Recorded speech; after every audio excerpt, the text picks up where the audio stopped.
আসসালামু আলাইকুম বন্ধুরা, আমার চ্যানেলে সবাইকে স্বাগত। আমি আবার ফিরে এসেছি আপনাদের সামনে আর এক রেসিপি নিয়ে। 1 কাপ আমি ময়দা নিয়েছি, 1 চামচ লবণ দিলাম, দিয়ে মাখিয়ে নেব।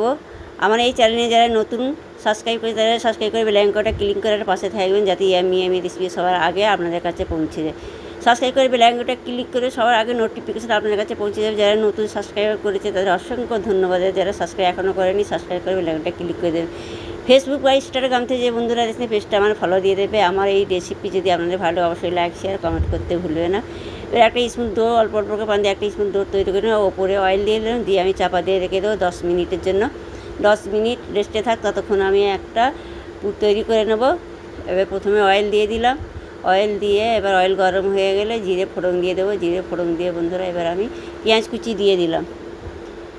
এবার আমার পেজটাকে ফলো করে ফেসবুক ইনস্টাগ্রাম বন্ধুরা আপনার পেজটা আমার ফলো দিয়ে আমার পাশে থাকবেন, এইভাবে সাপোর্ট করবেন। এবার পেঁয়াজ কুচি দিয়ে নাড়াচাড়া করে কাঁচা লঙ্কা কুচি দিয়ে দিলাম, দিয়ে এবার চিকেন দিয়ে দিই, তেল দিয়ে লবণ দিয়ে ভালো করে নাড়াচাড়া করে নেব। এবার আদা রসুনের পেস্ট দিলাম, পেস্টটা গন্ধ যাওয়া পর্যন্ত নাড়াচাড়া করে দেখবেন চিকেন আমার ভাজা ভাজা হয়ে গেছে, পুরো রং সাদা হয়ে গেছে। বুঝবেন কি এবার চিকেনটা ভাজা হয়ে গেছে। ওর মধ্যে লঙ্কা গুঁড়ো হলুদ গুঁড়ো দিয়ে দিলাম, দিয়ে এবার গাজর কুচি দিয়ে দিলাম, দিয়ে ভালো করে নাড়াচাড়া করে নেব। এবার বাঁধাকপি দিয়ে দিলাম, আপনাদের পছন্দ মতন ভেজে দিতে পারেন, আমি আমার পছন্দ মতন দিয়েছি। এবার টমেটোর সস দিয়ে দিলাম 2 চামচ, দিয়ে আবার নাড়াচাড়া করে নেব। নিয়ে এবার আমি মিউনিস দিয়ে দেব,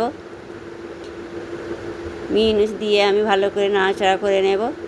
নিয়ে একটা পুর তৈরি করে নেব, এইভাবে করে নিতে হবে বন্ধুরা। আপনার চিজ দিতে পারেন, আমি চিজ দিলাম না, আমি এমনি বানিয়েছি। আপনাদের ভালো লাগলে চিজ দেবেন, আমাকে চিজটা সবসময় ভালো লাগে না, সেই জন্যই দিলাম না। কেন এমনি আমার চিজ খাওয়া যাবে না, সেই জন্য আমি চিজটা স্কিপ করছি। আপনার চিজ দিয়ে বানাবেন, অবশ্যই ভালো লাগবে। এবার লিচি কেটে নেব ছোটো ছোটো করে আমি, নিয়ে আমি রুটি বানিয়ে নেব। একটা রুটি বেলে নেব বন্ধুরা। এইভাবে করবেন, অবশ্যই ভালো লাগবে। আর ভালো লাগলে কমেন্ট করতে ভুলবেন না, অবশ্যই কমেন্ট করবেন, কমেন্টে জানাবেন।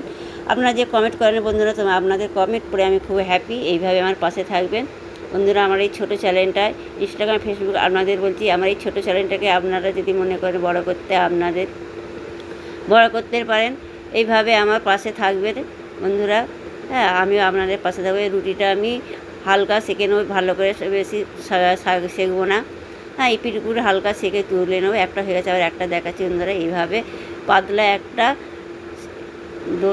রুটি বেলে নিয়ে এইভাবে সেঁকে নেবেন। সিটগুলো আমার তৈরি হয়ে গেছে, এবার সাইড করে দিলাম। এবার আমি ময়দা নিয়েছি, নিয়ে ওতে একটা ব্যাটার তৈরি করে নেব। পানি দিয়ে একটা স্পুন ব্যাটার তৈরি করে নিলাম। এবার এটা সাইড করে দেবো। দিয়ে এবার আমি যে সিমই নিয়েছি ভেঙে রেখেছিলাম, এবার এগুলো সাইড করে দিয়ে এবার রুটিগুলো নিয়ে নেব। নিয়ে আমি এবার বিস্খানতেন কেটে নেব। কেটে নিয়ে এবার আমি একটা ব্যাটারটা চারি সাইডে লাগিয়ে দেব। দিয়ে আমি এবার কোনার শেপ দিয়ে দেব। এইভাবে বানিয়ে দেখবেন, খেতে অসাধারণ হয় বন্ধুরা। কি বলবো, আপনারা একবার হলে ট্রাই করে দেবেন, অবশ্যই ভালো লাগবে। এইভাবে করে সব কটা করে নেব। একটা হয়ে গেছে, সমস্ত সব কোনাগুলো আমি একইভাবে তৈরি করে নিয়ে এবার আমার পুর ভরিয়ে আপনাদের ঘরে দেখাবো। আপনারা দেখতে থাকুন বন্ধুরা। এইভাবে করে নেবেন। করে এবার দেখুন, এবার পুর দিয়ে দেবো ওর মধ্যে, দিয়ে পুর দিয়ে দেবো। দেওয়া হয়ে যাওয়ার পরে ওই যে ঘোলটা ছিল, ঘোলটা ওর মধ্যে দিয়ে দেবো। সিমের মধ্যে আমি চুপিয়ে নেব, এবার কোট করে নেব। এইভাবে করে একটা হয়ে গেছে, আর একটা করে দেখাচ্ছি বন্ধুরা। একইভাবে সমস্ত কণগুলো আমি তৈরি করে নেব। এই আবার দিয়ে দিলাম ময়দার ঘোলটা, দিয়ে আবার সিমিয়ে দিয়ে কোট করে সমস্ত আমার কণ তৈরি করা হয়েছে। আপনারা ভেজে দেখাচ্ছি দেখুন বন্ধুরা। এবার আমার কড়াই 3টে হয়েছিল, 3টেই দিয়েছি। দিয়ে আমি পিট করে গোল্ডেন কালার করে আমি ভেজে নেব।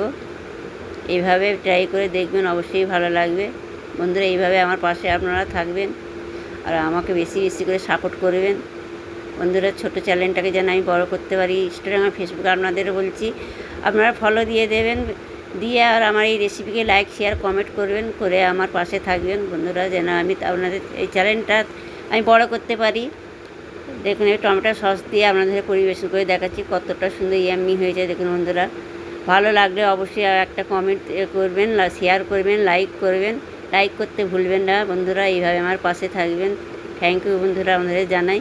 আপনারা ভালো থাকবেন, সুস্থ থাকবে। আল্লাহ হাফেজ বন্ধুরা। দেখুন কতটা ক্রাঞ্চি হয়েছে, দেখুন কতটা ক্রাঞ্চি হয়েছে। দেখছেন? এটা কী বলবো আমাদের বন্ধুরা, এত ক্রাঞ্চি হয়েছে দেখুন। এই যে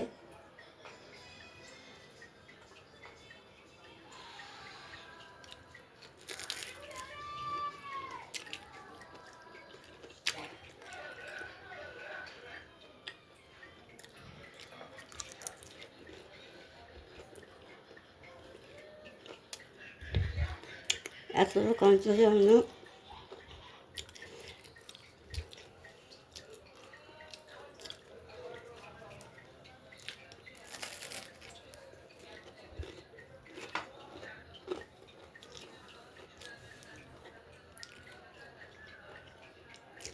এভাবে আপনারা ট্রাই করবেন, অবশ্যই ভালো লাগবে। আমার রেসিপি যদি আপনাদের ভালো লাগে অবশ্যই লাইক করবে, কমেন্ট করে শেয়ার করবে। এইভাবে আমার পাশে থাকবেন বন্ধুরা। এইভাবে বাড়িতে বানিয়ে বাচ্চাদের দেবেন সস্তে, বাচ্চারা খুব খুশি হবে।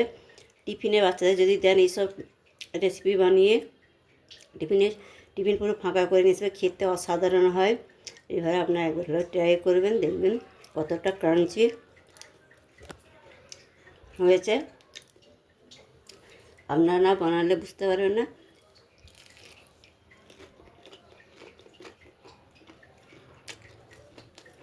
এইভাবে আমার পাশে থাকবেন, আমি আমাদের পাশে থাকবো বন্ধুরা, যাতে আরও নতুন নতুন রেসিপি আপনারা দেখাতে পারি।